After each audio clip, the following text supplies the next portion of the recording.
So dito sa harapan makikita natin na ganito na yung itsura niya. At dito naman sa part na to makikita natin na pouring na. Nakabalot pa siya ng gunny bag. So totally hindi pa gaano tuyo yan pag nakaganyan. At nandito na tayo mga kasikap sa may Plaza Azul. Una po natin dito ng kahit mixing update lang. No? Harapan po ito ng kapilya po ng Iglesia ni Cristo dito sa Pandacan. So, ito po yung footbridge na tawiran po dito, no? Na sinasabi nilang dumihan ng mga dwellers at pinaninirahan. Ito yung tawiran na to, no? Mapapansin natin na halos wala ngang tumatawid po dyan. Ang ginagawa po ng mga taga rito sa Pandacan, dito nakikipagpatentero sa mga sasakyan na yan. Pinangingiwasan po nila yung footbridge na yan. Gawin natin, akyat po tayo dyan. Para malaman natin kung totoo ba yung sinasabi nila na mabaho daw, maraming pupo yung footbridge na yan.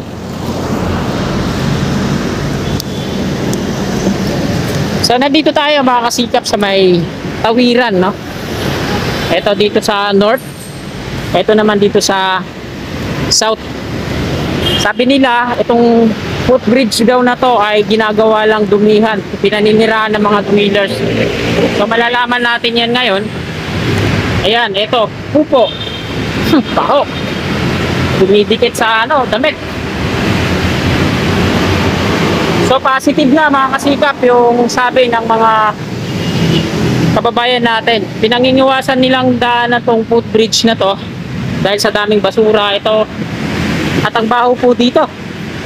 Kasula-sulasok yung amoy. Ayan, pusa pa dun. Madumi, pinagsunugan ng tanso. Ito, mga kung ano-ano yung nandito, mga vandals. So yan po yung nirereklamo ng mga kababayan natin. Kaya ayaw nilang tumawid dito sa footbridge na to. At binusto nilang makipagpatintero na lang dyan sa mga sasakyan sa baba. Yan, yung mga steel railings dito, wala na rin. Pinagtatanggal na. At ito yung ginagawa dito sa ilalim, no? Tinatanggal nila yung mga nakaumbok na lupa. Pinapantay na nila yung part na to. Diretso po yan patungo doon sa Plaza Azul. Ayun lang yung parke sa unahan. So dito sila dadaan, no? So sana kung ibabalik nilang parke ito, lagyan nila ng bakuran, steel matting dito sa hilera ng south at dito naman sa north.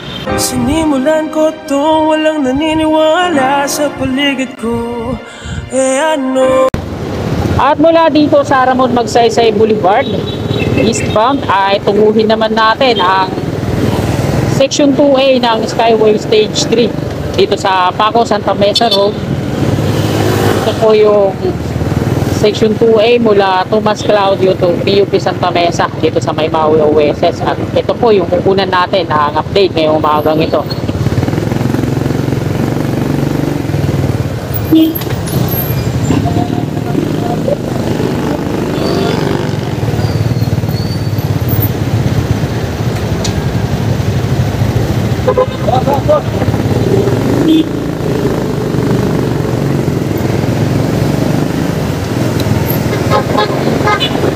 At nasa kabaan na nga po tayo ng Old Santa Mesa Street. Dito sa park na to, hindi gaano siksikan yung mga sasakyan. Pero pagdating dun sa dulo, makikita natin na medyo may paghinto at nagkukumpulan yung mga pagpasadang jeepney.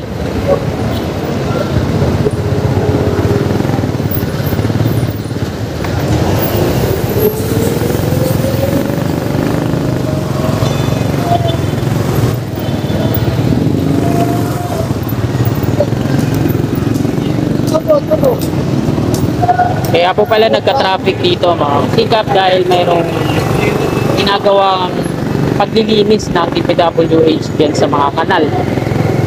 At yung sasakyan nila ay nakahinto sa gilid. Kaya medyo may pagkasikip dun sa bandang area na ginagawan nila na paglilinis.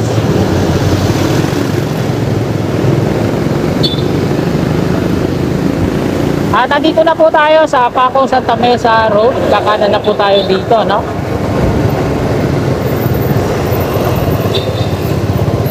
At dito naman medyo maluwag yung kalsada.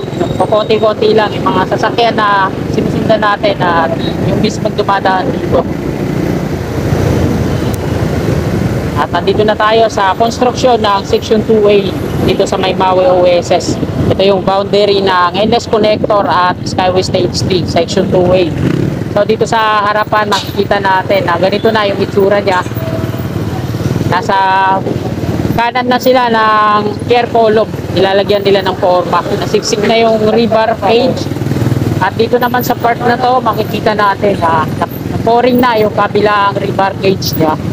Nakabalot pa siya ng gunny bag to. Totally hindi pa gaano tuyo yan. Pag nakaganyan, hindi pa tinatanggal yung gunny bag na nakabalot. Ito yung kulay green na na tela.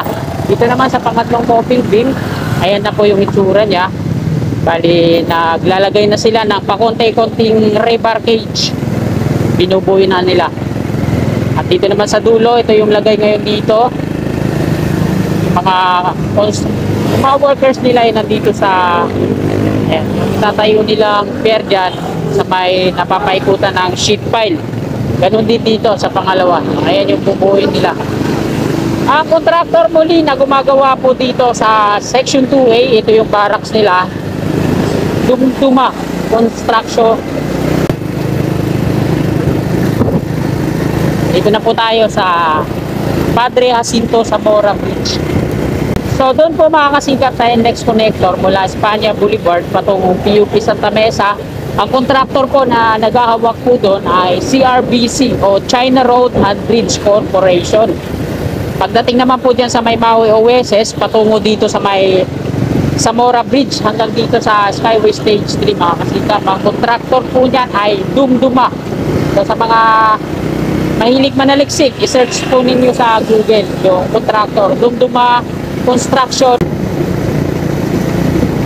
Hindi po ito hula-hula ko lang, ito po ay sa sarili kong pagtatanong, no?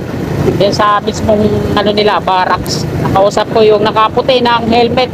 So pag nakaputi po ng helmet, makakasikap, mayroon pong mataas yung tungkulin yan din sa sa site nila.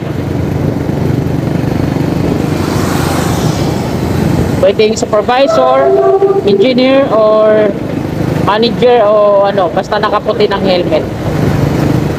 Pinaunlakan naman tayo, pero hindi po ako nagtanong ng maraming tinanong ko. Hindi. Yung basic lang yung tinanong ko kung ano yung kailangan kong malaman. Sinabi ko kung ito ba ay under pa ng Skyway Stage 3. Sabi naman niya sa akin, oo, Skyway pa to. At ito yung ang kontraktor na gumagawa ko dito ay Dumduma Construction and Trading Corporation. Nagkasabi niya. So wala na akong ibang tinanong, umalis na ako dahil nasagot na po nila yung gusto kong malaman. At nandito na tayo sa may crossing. Ito yung mga pakanan patungong Mabini Bridge yan. Yan sa Laura Street dadaan. Ito naman yung mga patungong Santa Ana sa ating gawing kaliwa. Railroad crossing po to dito. At diretso po tayo.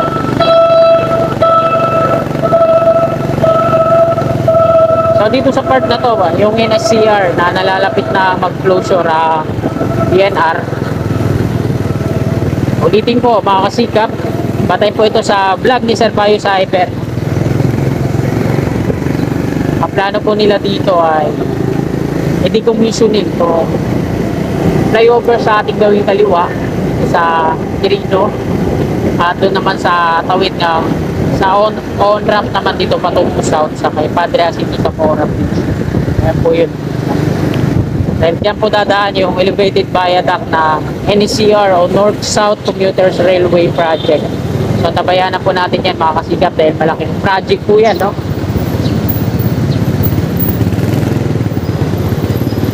At nandito na tayo sa may Plaza Azul. Makita ko po ulit dito bago tayo mag-end ng ating vlog. Ito po yung update dito sa may Plaza Azul.